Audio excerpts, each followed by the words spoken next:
Okay, good day mga ka-airsoft, good day mga ka-big man. Hello po mga ka-airsoft, hello sa inyo, magandang araw ng linggo. Okay, I just hope na nasa mabuting kalagayan ang lahat ng ating mga ka-airsoft. I just hope na nag-enjoy ang ating mga ka-airsoft kasama ang kanilang pamilya. Okay, ngayon mga ka-airsoft, habol natin to. Review and unbox po tayo. Napaship na pala natin yung mga unit na for shipping kahapon, no? Siguro mga Monday posted na yon. Siguro most probably Monday night or Tuesday morning, yung mga ka-airsoft natin na nagpa-shipping, marireceive na nila yung item nila. Okay?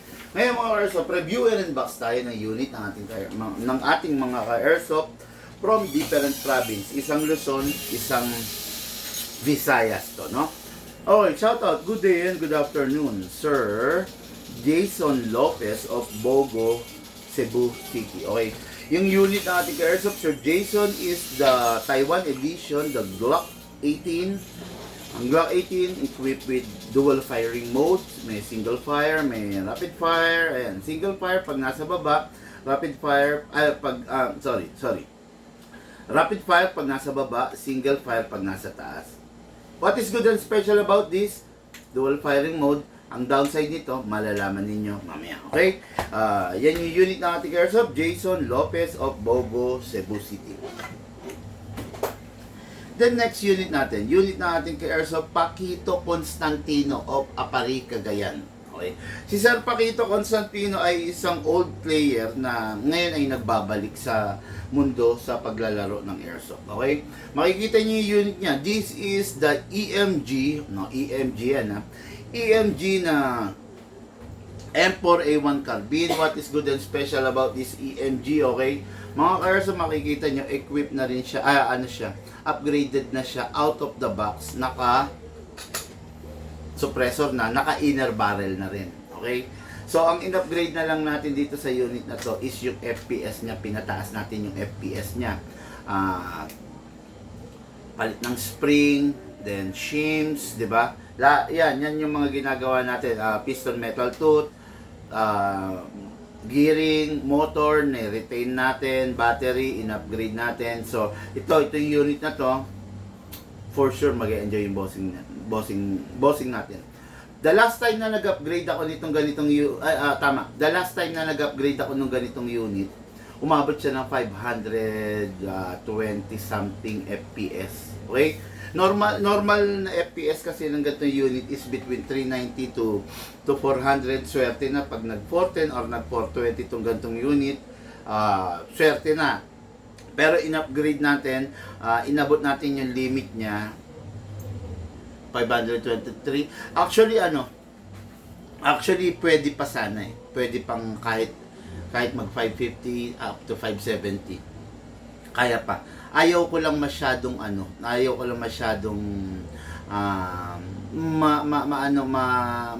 masagad yung barrel, no? Kasi syempre pag nasagad yung lakas ng barrel, syempre there's a big possibility na maging masakit siya sa ulo. Okay? Doon lang tayo sa safe side, no?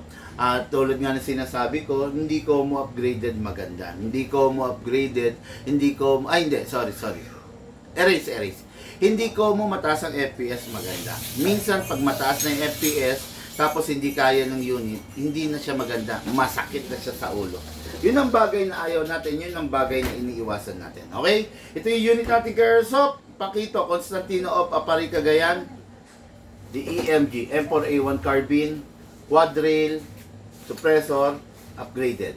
Okay? Dire-diretso po tayo. Review and box tayo ng unit ng ating ka-airsoft. Unahin muna natin yung Glock 18 ng ating ka-airsoft, Jason Lopez of Bogo, Cebu City. Okay? Makikita nyo, Glock 18. Silver, black body, hard polymer, then metal lahat ng taas. Ang hard polymer is yung babang part, then the upper part is hard polymer. Itong unit na to, masasabi natin na okay gamitin, masarap gamitin kasi may single fire, may rapid fire, di ba? Pero Sasabihin ko lang sa inyo po yung totoo mga ka-airsoft ha. Hindi ko mo may rapid fire, aabusuhin may rapid fire. Okay? Tandaan ninyo, ang may barrel, ang mga barrel na naka-single fire lang, ay more stable than the unit na may mga rapid fire. Nandiyan pa sila? Mm. Ano ginagawa? Parang inaano pa yun. Parang may pinapatuloy daw lang siya. Ayun, no? Mas more stable pag yung mga unit is may rapid fire, ay may single fire. Mas delikado, mas nagiging sirain pag yung unit may rapid fire. We are talking about pistol. Okay? Ako ganito masasuggest ko, no. Pag pipili kayo ng unit, mas maganda kunin nyo lang yung mga single fire lang sa pistol. Kung gusto nyo ng rapid fire, I do suggest mag-rifle kayo. No? Pero kung gusto niyo ng mas more reliable na unit, mas okay sa totoo lang single fire lang, no? Okay, so itong unit na to is out of the box. Hindi na natin in-upgrade gaano, pero naka-fine tuning and naka-trigger job siya, okay? Hindi siya naka-fix outer barrel, hindi rin naka-half rubber, hindi rin naka-anti-freeze, or hindi rin pinalitan yung nozzle. Ang upgrade nito, fine tuning and trigger job lang. Kasa i-lock manually, then makikita nyo yung barrel niya gumagalaw ng malakas kasi nga hindi ito naka-fix outer barrel. Okay? Yan. Tapos yung unit na to, normally out of the box talagang hard polymer. Kumbaga same as na masasabi natin na plastic. Not the typical plastic na malutong. Siya naman yung makunat na version, no? Pero yun nga, hindi siya full metal. Kasi wala naman tayong makikita in the history na naglabas ng Glock na full metal, no? Most of the Glock, karamihan talaga sa Glock is hard polymer ang baba, then the upper are full metal. Kahit po yung mga tunay, kahit yung totoong Glock, ganun po yan. Okay? So, ito yung unit natin, ka-airsoft. Napakaganda, napakasarap. May nagtatanong pala rito. Big man, Glock ang gamit ko. ENC. Sabi niya. Paano ba palakasin? Ayun. Ganito. Para doon sa nagtanong, kung ENC yung Glock mo, wag mo nang pangaraping palakasin. Tandaan mo, ito Taiwan tong hawak ko, pero hindi advisable palakasin. Okay? Hindi advisable palakasin kasi Glock lang naman to. Taiwan na po itong hawak ko. Hindi pa advisable palakasin. Ano pa po yung ENC na China? Mas hindi po dapat palakasin yun. Diba? ENC na China, mas hindi natin dapat palakasin kasi sablay. Ano yun? Paano ba sabihin to? Mapapasubo ka kasi sadyang malambot ang laman loob, ang internals. Itong hawak ko, Taiwan na to. Hindi advisable paabutin to ng 400 FPS. Ano pa yung ENC na Taiwan? Or ano pa yung double bell na Glock, di ba? Yun. Kung ang gamit nyo is Glock, hayaan nyo na lang siya na nagagamit ninyo. Huwag nyo nang pangaraping palakasin siya, huwag nyo nang pangaraping i-upgrade pa siya, kasi magsasayang lang po kayo ng pera. Kahit anong sabihin natin, Glock is Glock. No? Ngayon, baka lang ma-misinterpret nyo. I'm not saying na pangit ang Glock. Meron lang talaga, si Glock kasi, meron talagang specialty kung saan outstanding siya. Mangingibabaw siya. Okay?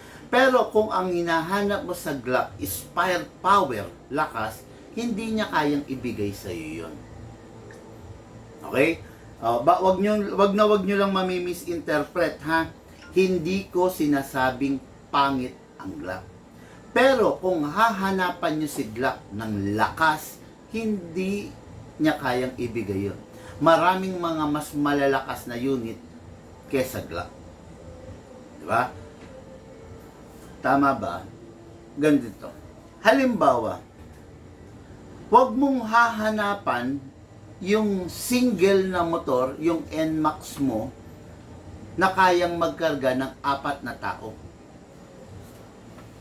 Di ba? Kung ang pasahero mo ay 4 na tao, mag-tricycle ka. Magsasakyan ka. Di ba? Ibig sabihin, si NMAX, yung single na motor, hindi design para sakyan ng 4 na tao. Kaya wag mong hahanapan yung NMAX, yung single na motor, na magsakay ng 4 na katao.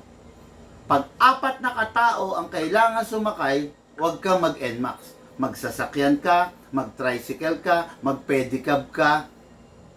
Ganun. Okay? Ganun din to. Kung ang kailangan mo is FPS, firepower, lakas at lakas, huwag kang mag-Glock. Si Glock kasi nakalimit lang ang lakas nito. Kasi merong specialty si Glock. Meron siyang division or meron siyang category kung saan magiging outstanding siya. Pero kung firepower ang hinahanap mo, hindi kayang ibigay ni Glock yon at wag mong ipagkaloob sa kanya. Hindi siya advisable na hapitin, na palakasin na tulad ng mga 1911 or 2011.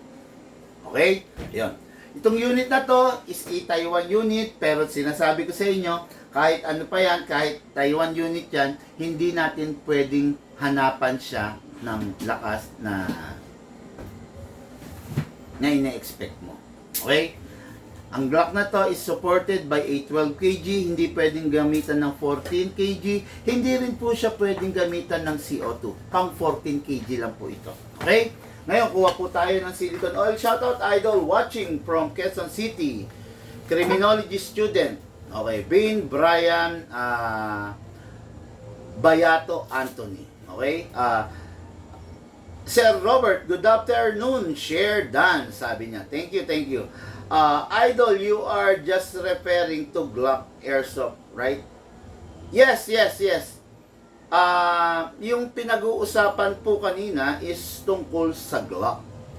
What part of the topic po ba yung tinatanong nyo na referring to Glock? Para maliwanagan, no? Baka ma-misinterpret. Ayaw ko kasing ayaw kong mapagkamalian ninyo yung sinabi ko, no? On what part of the ng topic ng Glock you are referring to? Okay? Just comment down below, Sir Jowen, para magkaalaman tayo, no? Masagot natin ng diretso, okay? So, Taiwan unit, syempre mas matibay than the China, mas maayos than the China, pero kahit na Taiwan, syempre kailangan pa rin ng silicone oil. Huwag natin papabayaan sa oil yung unit natin, magkakaproblema po tayo, okay? Press the valve, then spray. Press, then spray. Okay, then output valve yan, ha? Inlet valve din. Mag-spray tayo dito. Okay. Ngayon, sa unit po, si Glock normal na nauubos yung barrel, yung ibabaw, yung noon niya, no? Kaya kailangan ini-sprayan ninyo. Pansin ninyo to. This is a brand new unit, pero dahil ikinasa, pakita mo. Pansin ninyo to, ha? Yan. Yan. Both camera kailangan makita. Ayan, pansinin nyo yan mga ka-airsoft, to.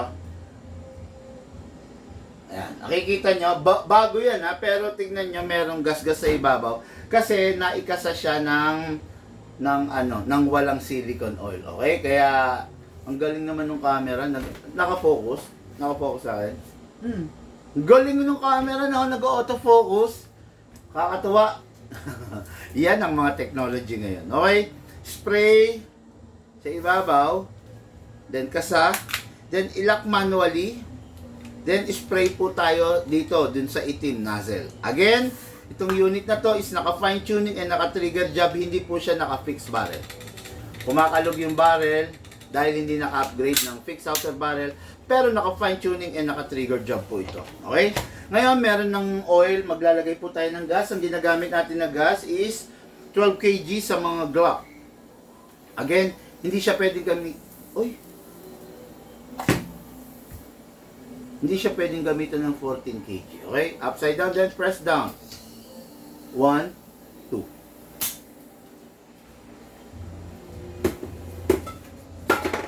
Okay, 2 seconds lang po nilagay natin dahil upgraded naman yung unit.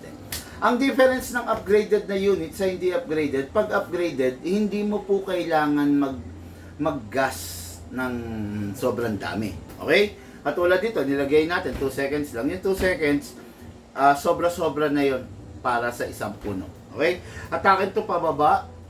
Ito. Then place your other thumb here. Hatak lang to pababa. Kaya mo ilalagay yung thumb mo rito para pag nabitawan mo to, sasaluhin ito. Hindi to mababasag. Okay? Hatak. Then dito po ilalagay yung bala sa pinakababang part. Then pump lang po tayo.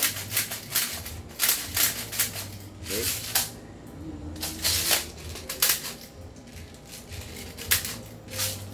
Okay. Hindi ko na ganong pupunuin. Maximum rounds na pwede mong ilagay is 27 rounds. Pero 20 to 23 rounds lang is enough na para yung unit mo hindi naman masiraan ng spring. Delikado kasi yung spring pag nasira, sayang. Okay? So, ngayon, video. Pasok natin sa unit. Okay.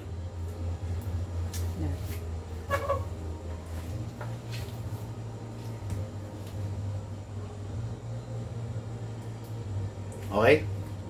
Okay mga Karsop, this is the Glock 18 equipped with single fire and rapid fire. Pasok. Kasa. Ready to fire. Single fire. Baba natin. Rapid fire. Balik natin single fire. Open slide kasi wala nang bala. Next thing to do, release the magazine, release the slide, then rest the hammer by pressing the trigger. Always make sure naka-single fire. Okay? Napakaganda ng unit. Siyempre, galing sa big man. Unit natin, Karsop, Jason Lopez of Bogo, Cebu City. Okay? Yung unit, ready for packing and ready for shipping. Tapos, bago natin itabi, make sure na punasan natin. No?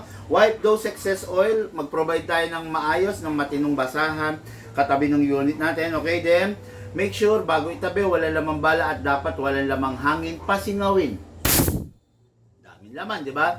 Nakita niya, nag-fire na ako ng isang full rounds, ang dami pang laman. So, ibig sabihin, mga kaya pa nun, mga dalawa pang magazine. So, yung 2 seconds natin, 3 magazine, not bad, di ba?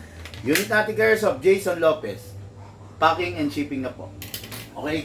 Next unit natin, M4 our main event. No, this is a M4A1 carbine na rifle. Okay? Makikita nyo, matte black. Napakaganda. This is a high-end version, the EMG version. Okay, mas maganda, mas matindi, mas maganda ang maker, mas maayos ang maker, mas reliable ang unit. Okay? What is good and special about this? Out of the box, naka-upgrade na, naka-suppressor na, naka-inner barrel pa yan. Okay? Then, mapapansin ninyo, front sight na fold, rear sight na fold. Kumpleto ng mga pagkakabitan kung ikaw yung tipo ng tao na mahilig sa mga accessories, kompleto siya. Merong upper, merong left and right, and merong bottom part, no? Mas maganda to kung naka-PDEA scope, naka EOTech na holographic scope. Mas maganda, mas matindi ang datingan, no? Tapos makikita ninyo adjustable ang buttstock.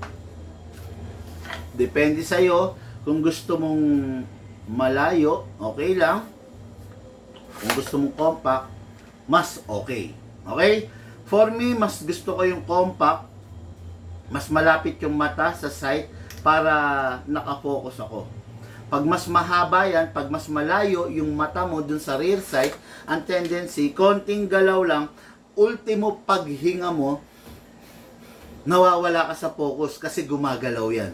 Okay? Kaya nasa sa'yo yun. Kung sa kagamay, pwede naman, no? Kung saan ka hiyang, pwede naman. Okay? So, ito yung unit natin ka Airsoft. Powered by a... Ba't ang dami nakakalat na ganito? May nakasabit, merong ano. This Airsoft is powered by a LiPoly battery. Okay? Pag sinabing LiPoly battery, upgraded battery yon.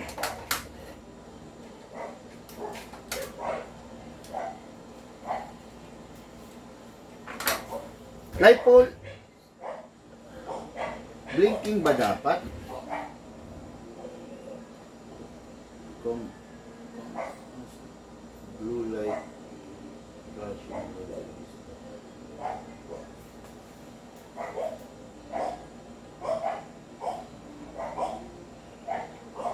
Okay, okay. So, ano ba yung sinasabi ko? Nasaan na ba ako kanina? Nasaan na ba ako? Ayun, battery na kasama nito is upgraded na. Hindi stock, hindi ordinary. Upgraded lang isasama natin kasi yung unit is upgraded na rin eh. Pag sinamahan natin ng ordinary battery, ang tendency hindi tumatagal, no? Masisira lang rin yung unit. Ang battery, meron 3 bagay na dapat kang susundin. Bawal siyang ma-drain, bawal siyang ma-overcharge, at bawal siyang mag-init. Okay? Paano ba maiwasan mag-init? Pag magcha-charge ka, wag nasa loob, dapat nasa labas. Pag magcha-charge ka, nasa 2 hours lang. Pag after 2 hours, bunutin mo muna, pagpahingayin mo, then i-resume mo lang. Yun yung proper care ng battery. Bawal siyang ma-overcharge. Regarding overcharge, don't worry na sa overcharge kasi magandang klase yung charger natin, nagka-cut off pag puno na. Lastly, bawal ma-drain. Sad to say, bawal siyang ma-drain. Kailangan i-monitor mo yung gamit mo. 1 full charge of the battery is equivalent to 10 magazine. 10 magazine ang katumbas ng isang full charge. Okay? Kaya yung unit natin, i-monitor natin yung paggamit. Huwag lang basta gamit ng gamit. Kailangan i-monitor mo rin, nakakailang magazine ka na, para hindi dumating sa punto na ma-drain yung battery mo. Pag yung battery mo is hindi ka sumusunod dun sa tamang proper care sa kanya, ang tendency magiging bloated siya. Bloated na battery, indication na pasira na siya. Okay? Kaya mga Airsoft, makinig po kayo sa sinasabi ko. Tandaan nyo to, hindi ko kayo ipapahamak, hindi ako magsasabi ng mga bagay na ikakapahamak ninyo sa Airsoft natin. Okay? Ngayon, kunin natin yung unit. Siyempre, alisin natin to. To adjust, press lang. Para maalis natin, instead of pressing, hatak.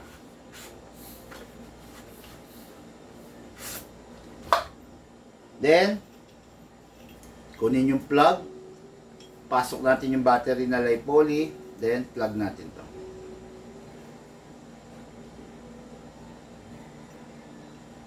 Okay, and okay, then, pasok natin to. Okay, single fire. Rapid fire. Mga Airsoft, ang isang rifle, pagkalagay mo ng battery, good to go na ha. Huwag nyo na pong ikakasa para hindi po kayo masiraan. Kasi masisira po yung rifle ninyo pag ikinakasa-kasa nyo pa to. Okay? Hindi naman lang ikinakasa ang isang rifle, bagkos dire-diretso na po yan. Magpa-fire na po yan once na i-load mo na yung battery and magazine. Okay? Ngayon, this is the unit. Sir Joven Parulan Partosan. Boss, mag-message po kayo sa page, no? Para po mabigay sa inyo yung buong detalye. Okay? Huwag po tayo rito sa comment section, bossing. Baka mapanood ka ng scammer. Pag napanood ka ng scammer, ang tendency, i-PPM ka nila. Ikaw naman, buong akala mo ako yun. Buong akala mo kami yun. Hindi mo alam at tinatrabaho ka na ng scammer. Okay? Pag tinatrabaho ka ng scammer, darating sa punto mapapabayad ka, then, magugulat ka na lang, ba't ilang araw na hindi dumarating yung unit mo? Ngayon, magme-message ka sa amin, magugulat ka sa magiging sagot namin. Hindi po kami yung nakausap mo. Okay? Kaya mas maganda mag-message ka diretso sa page para hindi ka mabiktima ng scammer. Okay? Merong winding na normal winding. Ngayon, naka full winding to. Ibig sabihin, full winding, buong 300 rounds, iaangat niya, ipuputok niya na. Okay? Ngayon, pasok natin. Make sure you heard the clicking sound at make sure na hindi malalaglag. Single fire. Rapid fire. Single fire. Rapid fire. Single fire. Okay. Open slide. Wala nga pala yung slide to. Okay mga Airsoft, after mo maglaro, always remove the magazine. Then syempre, clear the chamber. Then after you clear the chamber, i-rest mo yung spring. Lagay mo to sa rapid fire. I-press mo ng 1 second. Then single fire. Then put it back to safe. Okay. Yan yung paraan para yung unit mo kumbaga mapakinabangan mo ng maayos, mapakinabangan mo ng matagal. Sumunod po tayo sa mga bina-vlog ko. Tandaan niyo mga Airsoft, wala naman po tayong sasabihin na masama sa camera, no? Lahat ng sasabihin natin dito sa mga vlog is yung mga bagay na talagang kailangan natin para dun sa unit natin. Okay? Mga ka-Airsoft ko, lahat po tayo nagmula sa iba't ibang larangan, pinagbuklod, pinag-isa, ng iisang libangan. Yun po ang paglalaro ng Airsoft. Siyempre, hatid po sa inyo ng inyong lingkod, Pigman. Thank you po.